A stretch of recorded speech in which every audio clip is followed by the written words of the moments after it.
Il y a à peu près un demi-million de Libyens qui sont déplacés ou qui étaient déplacés et ils ont récemment retourné, donc ils ont besoin d'assistance. Le HR gère 3 groupes de travail, les groupes de protection, les groupes de cash et les groupes d'abri et produits non alimentaires. Et l'année passée, on a distribué de l'assistance humanitaire pour les déplacés pour 72 000 personnes et de cash pour des familles vulnérables pour à peu près 15 000.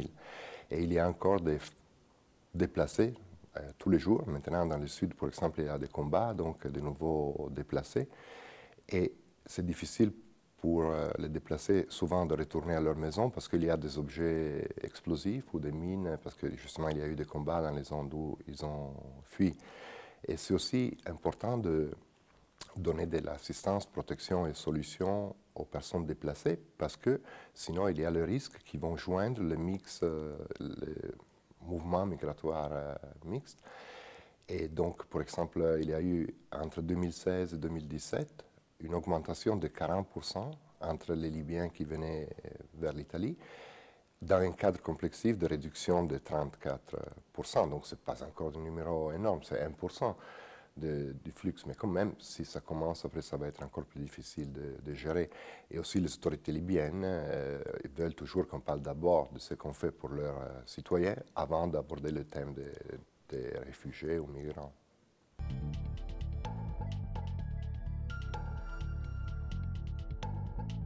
Le HCR a enregistré plus que 48 000 réfugiés ou demandeurs d'asile, et surtout de 7 nationalités, parce qu'on ne peut pas travailler avec toutes les nationalités. La Libye n'a pas signé la convention de 1951 sur les réfugiés. Et donc, voilà, 20% de ces 48 000, ils sont arrivés récemment, dans les dernières 2 ans. Par contre, 80%, ils ont été en Libye déjà pour plusieurs années. Donc, les 20%, c'est partie du flux migratoire mixte. Donc, la Libye détient les réfugiés comme les migrants, surtout quand la garde-côte libyenne les amène de retour en Libye. L'année passée, par exemple, c'était 15 300 qui ont été ramenés en Libye à nouveau. Et nous, on visite les centres de détention. L'année passée, on a fait 1080 visites. J'écris des lettres sur les personnes qu'on a identifiées et normalement, les autorités libyennes les libèrent.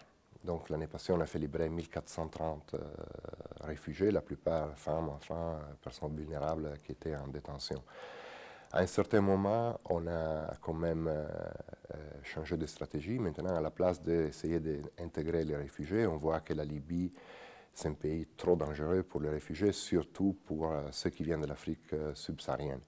Donc, on a commencé un programme d'évacuation et on envoie les gens, la plupart des gens, au Niger, à un centre de transit, d'où après ils sont réinstallés dans des pays tiers.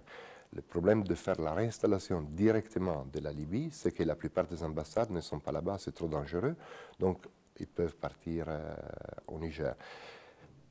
Pour le moment, on a déjà réinstallé 1334 personnes, 1020 au Niger, 312 en Italie directement de la Libye et 2 en Roumanie.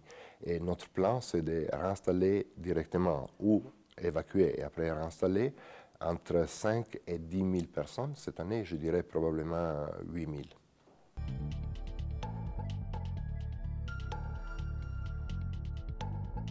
Oui, je pense le haut-commissaire a demandé 40 000 places additionnelles, pas pour la Libye, mais disons pour les 15 pays qui sont sur la route de la Méditerranée centrale. Et pour le moment, ils ont déjà confirmé 17 000, mais je pense qu'ils vont encore augmenter. Donc, ce n'est pas tous pour la Libye. Donc, il y a plusieurs pays, la France, l'Italie, la Suisse et d'autres, le Canada, qui ont déjà confirmé qu'ils vont prendre des réfugiés.